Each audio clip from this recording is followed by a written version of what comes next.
Ladies and gentlemen, Aggie faithful, I have absolutely no idea what I just finished watching. I am still processing, and it's been, a couple hours since this game finished. Aggies win 31-30 in a crazy game. It's just time to unload on this and just spilleth over. I'm going to tell you everything that's going through my mind. But if you saw the pregame show, and if you've been with me for most of this year for the previews, we've talked a lot, okay, about who this team is, what they're made of, how they can be beat, strengths and weaknesses. I haven't talked about their strengths and weaknesses specifically, but I'll mention one of them tonight.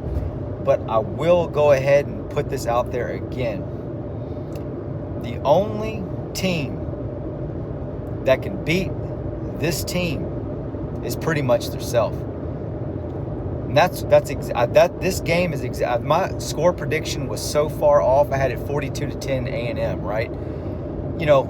Forget about the score prediction. Forget about it. The real deal was about this game for me affirming what this team has to do. It just simply has to not beat itself. I'm sure there's some other teams out there. It's not like they can't beat us or whatever on the field, but that's essentially what happens. That team that played in the second half is the best team I think I've ever seen. I think that's the best team in college football, the team that played in the second half. The one in the first half, completely different. I'm having Dr. Jekyll and Mr. Hyde kind of situations here. This is identity crisis kind of stuff with what happened in this game. The only way I know how to make sense of it is this. And I just kind of like to fill myself out. These kind of weird examples I give, I get it, but I don't know. I'm just kind of a different dude. I think if I was going to try and rationalize what this team did before the game, was they went in the locker room and they put their jock strap on over their boxers. That's what I think happened. What are we doing here? Pretty sure the halftime speech from Elko was basically him with a pry bar, right? And he's making halftime adjustments, right? He's getting ready. What's that look like with a pry bar? It looks like him pulling their head out of their arse. That's essentially what was going on here. There's no schematic change, is there? No. He is getting them straightened out. There were no children allowed in the locker room at halftime. I'm pretty sure that will be completely bleeped out from the Pulse. The halftime speech, no, not for the faint of heart. There may have been goats and an altar in there. There may have been sacrifices made. And just when you thought Elko, had taken his adjustments to the limit, he goes off and pulls this out. The Aggies come out in the second half. Big throw to ABR. Wow. And what a monumental swing for Marcel Reed. Conspiracy theorists are going to say, and you know what? This is crazy, y'all. It's almost like the way that this rolled off, if you're going to sort of sit here and try and think up some sort of weird reason why, it's like, well, maybe we need to tank the first half so we can come back in such epic fashion that Marcel Reed could have a Heisman moment. It has to be said, at least to associate him with the Heisman. What an epic performance in the second half. Something like, 280-something yards, I think. 2 or 3 touchdowns. It was crazy. Crazy compared to the first half with 2 interceptions. Just kind of thinking what are we doing here? Another fumble. I don't even know. Whatever was said at halftime, the message was received. They understood the assignment. And they just went out and proceeded to BTA. You know what that is. This team score, I think downs on that one, score again, punt from SC, score, crazy. No one understood the assignment better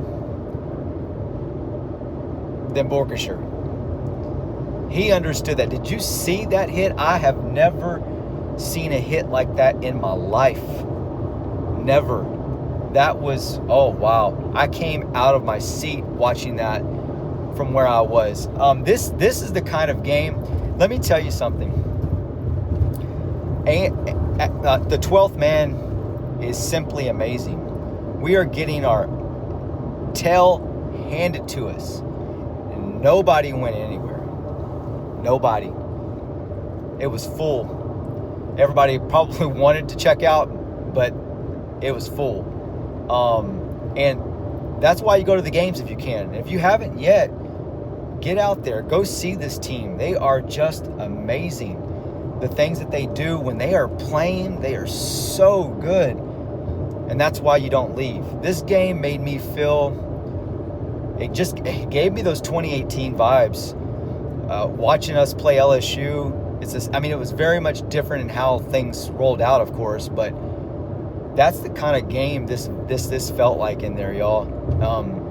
And just to watch us continue to keep battling, I've seen them win, I've seen them lose, I've never seen them quit, and you never will see them quit, never, right? And that just the team and the fans are just completely matched up on this. 100%. So, what else to say? That defense, here's what people are talking about. They're saying we have a run defense that's flawed.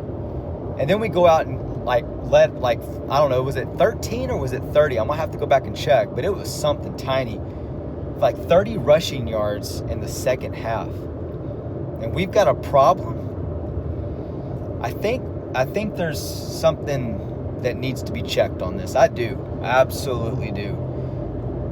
That it may be that we have some issues being consistent with it, but when they are on, that run defense can play with anybody. You can argue with a wall. That's where I'm at with this, right? Cassius Howell doing it all. He's getting sacks. 1 sack for him on the night. We had 4 sacks total. It definitely had at least 1 TFL for him as well. I think we had 10 on the night. Big, huge plays, especially in the second half. Get them behind yards. And then he had 3 passes defended. Those were impressive. Those were impressive. Now, he's not dropping back into coverage, of course, but he's getting his hands up and blocking those and putting those down. You just can't say enough about the way he performed. Who else? York made some big plays. Ratcliffe, one of the tackles that he made, I just thought was really, really huge. Des Ricks played well. Willie, everybody played well in the second half. We've got to understand that there's this struggle and this battle going on every play, every practice, every game between, is this team, is each person going to let up, or are they going to give it their all on each play, right? And you struggle against yourself and your ego to give it your all. And they just didn't do that in the first half. That's why they were beating themselves.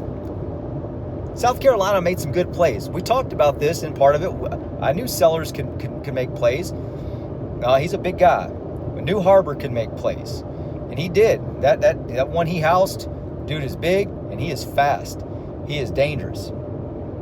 But the way this team played to recover from that gives me a lot of insight into what they're made of.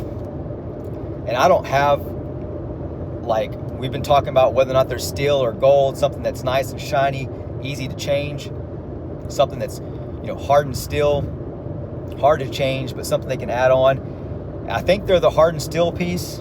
I guess that's the best thing. Elko is just simply adding pieces onto it every time. He's welding something on here. He's welding something on there. And if they can get that piece figured out, and I felt like they did the second half, to understand how to play run defense and get themselves back in this game, if they believe in themselves and play to their potential, there's just no beating them. Not in my mind. I haven't seen a team play like that in the second half. It was just complete. I mean, we toy around with the word domination from time to time. That's just what it was. It was complete, utter domination second half. And that was the only way we were going to come back and win that game. Wow. What more can be said? One for the ages. One that is going to a game that won't be soon forgotten. It will be a game of legend, I feel like. It keeps us alive for, anything that we thought was probably a jeopardy, college football playoff pieces, maybe, if we thought we were going to be slighted if we had 2 losses.